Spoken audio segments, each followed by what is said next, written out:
Galera, aqui quem fala é o Lucão e hoje eu vou fazer o vídeo pré-jogo do jogo mais importante da história do Fluminense Futebol Clube, Instituição Fluminense Futebol Clube. Hoje eu vou fazer o vídeo, mas depois da manhã, dia 4, sábado, será o jogo mais importante da história da instituição do Fluminense, de toda a história do Fluminense Futebol Clube, do clube do Fluminense, que é o clube que ele tanto ama. Então, o time tem que tratar como uma obsessão. Eu vou apoiar totalmente tudo e literalmente o que o Diniz fizer. Se o Diniz fizer botar uma 4-2-4, eu não vou criticar. Esse momento não é para criticar ninguém, e só desejar uma final boa. Vamos ver o que vai dar. Se o Diniz bota uma 4-2-4, vocês ficam reclamando dele, o Fluminense ganha, o que vai adiantar ter colocado a 4-2-4, colocar Ganso no meio com um volante? Não vai adiantar nada. Se o Fluminense tiver ganho essa final, ninguém vai lembrar dessa escalação, ninguém vai lembrar das maluquices do Diniz, ninguém vai chamar o Diniz de professor Pardal. Muita gente odeia o Diniz, mas galera, se o Fluminense vencer essa final, ele e todos os jogadores do time titular, do time reserva, de times juniores, o Lelê, o Thiago Santos, o Isaac, Léo Fernandes, Johnny Gonzalez, todos esses jogadores vão entrar para a história do Fluminense, galera. Todos esses jogadores, sem exceção. O Lelê vai estar na história, o Thiago Santos vai estar na história, porque quando você tem uma folhinha lá, o nome vai ter escrito campeão da Libertadores, que é o título inédito do Fluminense. Se o Fluminense ganhar, e se Deus quiser, vai ganhar essa final. Então, galera, não vamos criticar Lelê, não vamos vaiar o Thiago Santos, vamos apoiar, vamos chamar o Lelê de craque, motivar, falar do Thiago Santos. Thiago Santos, galera, jogou bem os últimos 3, 4 jogos que ele jogou, tá numa boa fase. E querendo ou não, a gente pode precisar dele numa final. Pela experiência a gente vai precisar, galera. A gente vai precisar de todos os nossos jogadores na confiança máxima. Então, esse vídeo eu não vou criticar ninguém. Na escalação, como eu critiquei várias vezes, mas eu não vou criticar ninguém. Diniz é o gênio, o Guardiola brasileiro, Lelê é craque, Thiago Santos é o Beckenbauer evoluído. Então, galera, vamos pensar assim. Se der errado, aí a gente critica, a gente fala o que a gente tem que falar. Se der certo, todo mundo vai estar na história do Fluminense. Agora vamos falar o que vai acontecer nesse jogo. O Fluminense e o Boca vai ser um jogo difícil. O Boca, muita gente fala que é um time totalmente tranquilo. O Boca é um time que faz gols. O Boca é um time que faz gols. Tem um ponta esquerda excelente, um dos melhores pontos esquerda do futebol sul-americano, que é o Barco. Tem jogadores de muita qualidade. E tá desfalcado. Tem 2 desfalques, acho que o Zeballos, né? Não lembro o nome do jogador. E o Rojo, que foi expulso, né? O Boca, uma coisa que eu vou falar aqui, que a gente tem que ter atenção no Boca, é que o Boca tem um goleiro nível muito alto. A gente pode até falar de nível mundial, não porque seja nível de mal, mas porque ele é o maior pegador de pênaltis do mundo, se você pegar os dados aí. Então é nível mundial, porque tá numa prateleira muito alta em nível pegar pênaltis. E é um goleiro muito bom. A gente também tem um bom goleiro, mas o nosso goleiro não tá numa fase muito boa, não tá fazendo milagres, mas ele é o goleiro da nossa final. Então, galera, hoje eu vou falar aqui meu time que eu tenho, que eu vou escalar, né, escalação no papel, o que eu acho que o Diniz tem que fazer, o que a gente tem que prestar atenção na equipe do Boca Juniors e o que a gente tem que, ou de esquema, tudo que a gente tem que fazer. O Boca, ele é um time que sofre gols, a maioria no segundo tempo. A maioria dos gols que o Boca sofre no segundo tempo. É muito raro o Boca sofrer um gol no início. Então, eu não acho que seria ideal o Fluminense começar avassalador, pressionando muito. Porque o Boca é um time que sabe jogar e eles têm jogadores experientes.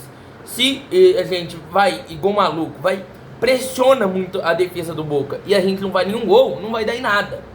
Eles vão ganhar um jogo pela experiência, pelo time que é copeiro. E eu não recomendo a gente começar no início muito uma pressão muito alta, até porque os jogadores são lentos. A recomposição do Marcelo é lenta, o Felipe Melo é lento, e a gente não pode levar contra-ataques, não pode ter recomposição lenta. O Felipe Melo, o Nino, o André, Samuel Xavier, Marcelo vão ter que fazer a melhor partida da vida deles. O Marcelo, ele vai ter que... E outra coisa que eu acho que não pode acontecer é o Marcelo apoiar. O Marcelo vai ter que dar um jeito. E galera, para o Marcelo apoiar em paz, ele tem que ter uma cobertura. Então, pra mim, dois volantes, não existe 4-2-4. 4-2-4 é o pior esquema possível. Mas eu não vou criticar depois da partida. Se o Diniz ganhar com 4-2-4, ele pode dar certo. Mas, em minha opinião, a pior opção para começar 4-2-4. E talvez até uma 4-3-3 com 2 meias, com Lima.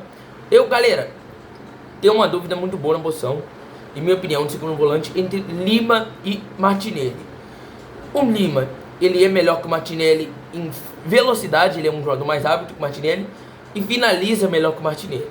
O Martinelli, em compensação, é melhor marcando, tem uma entrega, ele é mais técnico que o Lima, e ele tem mais qualidade, é um jogador que marca melhor também, marca melhor que o Lima.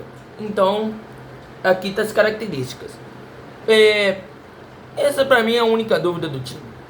O John Kennedy não pode começar jogando, em minha opinião. Se não botar o John Kennedy, bota o Keno. Mas pra mim o Keno, ele é um jogador pra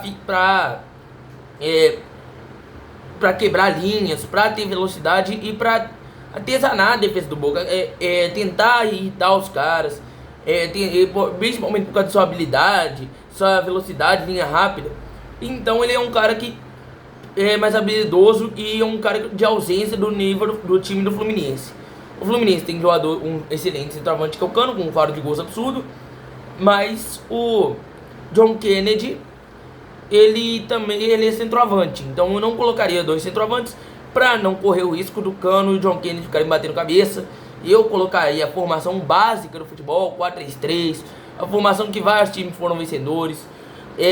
Real Madrid de 2017, Barcelona do Luiz Henrique, Barcelona do Guardiola, tudo jogou 4-3-3. Então, para mim, é 4-3-3 mesmo, a formação mais vitoriosa do futebol, a formação que mais deu certo, que vários times venceram títulos, é a 4-3-3. Então, galera, e outra dúvida que o pessoal fala é o Marcelo no meio. Se o Marcelo não jogou nenhuma vez no meio campo no Fluminense, pelo menos no início do jogo, ele nunca na vida começou como meio campista, por que na final ele vai ter que começar com meio campo? O Diniz tem que ter uma preparação, um mínimo de senso. Se o Fluminense está treinado, tá com convicção que o Marcelo vai voar no meio campo e o time vai conseguir recompor, bota o Marcelo no meio.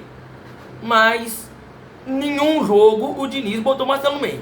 E a coisa que a pessoa mais fala, coletiva, tudo pergunta sobre isso. O Diniz evita responder, muitas vezes até responde, fala que é uma possibilidade, mas se ele parece para não responder aos jornalistas, porque ele nunca na vida colocou o Marcelo no meio. Então, galera, pra mim é totalmente descartável essa opção, principalmente no comando do Diniz. E 3 volantes, galera, eu não colocaria 3 volantes. Eu tô fugindo no máximo. Pra mim 3 volantes é nível 4-2-4. Sabe por quê, galera? Se você pega todos os times ruins do Fluminense, Roger Machado, Oswaldo Oliveira, Abel Braga, aí galera fala que o Abel Braga é um brasileiro. Quando o Abel Braga ganhou o brasileiro, ele não jogava com 3 volantes.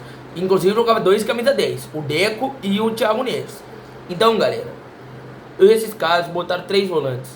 O Fluminense nunca teve um timaço também, mas nenhuma vez deu certo, nenhuma. Então não tem motivo dele colocar Lima, Martinelli e André no lugar do Ganso. Botar o Lima no lugar do Ganso, galera, eu não abriria a mão do Ganso, não só por causa disso. Pra mim o Ganso tem que jogar final, sabe por quê? Por causa da genialidade dele. Ele é um jogador que pode fazer diferença. Contra o Goiás, ele não tá numa fase, deu 2 assistências, é o líder de assistência do Brasileirão. E cara, eu tenho um exemplo muito ruim. O Ganso, a maioria dos jogos decisivos, ele jogou muito mal no Fluminense. Não conseguiu fazer seu melhor desempenho. Muitas vezes foi omisso, nulo, foi uma água no meio campo, não ajudou em nada. Mas quando o cara tem muita qualidade, e isso serve também pro Cavani e Ganso. Quando o jogador tem muita qualidade, ele pode, em uma ou duas bolas, resolver o jogo. Então, o Boca vai barrar, é a mesma coisa que o Boca barra o Cavani. Vocês acham que o Boca vai barrar o Cavani pra colocar o Benedetto? Não vai. Porque o Cavani sabe fazer gol, o Cavani é um jogador experiente e é decisivo. Mas não vai decidir contra a gente, se Deus quiser. Tirando a brincadeira, né? Mas eu não quero que ele decida contra a gente, não. Mas ele pode decidir. O cara, ele sabe fazer gol, ele pode ter 60 anos. Se o cara, ele vai ser um finalizador, vai ser um cara com um senso de ataque muito bom e pode fazer gol a qualquer momento. Se deixa o cara sobrar a bola livre pra ir na área, não dá pra ele perder, né? Ele sempre vai fazer gols, ele é um cara muito bom finalizador e ele não vai desaprender a fazer gol, galera. Ele não desaprende a fazer gol, o atacante vai estar lá e vai fazer gol. Ele não vai desaprender a fazer gols. Então, pra mim, um Ganso é a mesma coisa. O Ganso, ele tá numa fase ruim. Deu 2 assistências contra o Goiás, mas tá numa fase ruim. Mas você abrir mão na final, não vai dar bom, porque o Ganso sabe jogar bola. E uma ou duas bolas que sobram no pé do Ganso, ele vai resolver o jogo. Ele pode ter em final, pode ser o que for. Ele é campeão de Libertadores. E ele pode decidir com uma ou duas bolas, porque ele é um craque no futebol.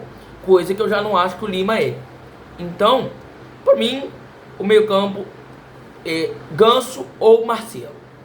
3 volantes, pra mim, não. Eu boto Diogo Barbosa ou Alexandre na esquerda e o Marcelo no meio. Ou o Ganso no meio e o Marcelo na esquerda. Pra mim, Ganso, não dá pra abrir mão ou do Ganso ou do Marcelo no meio campo pra colocar 3 volantes.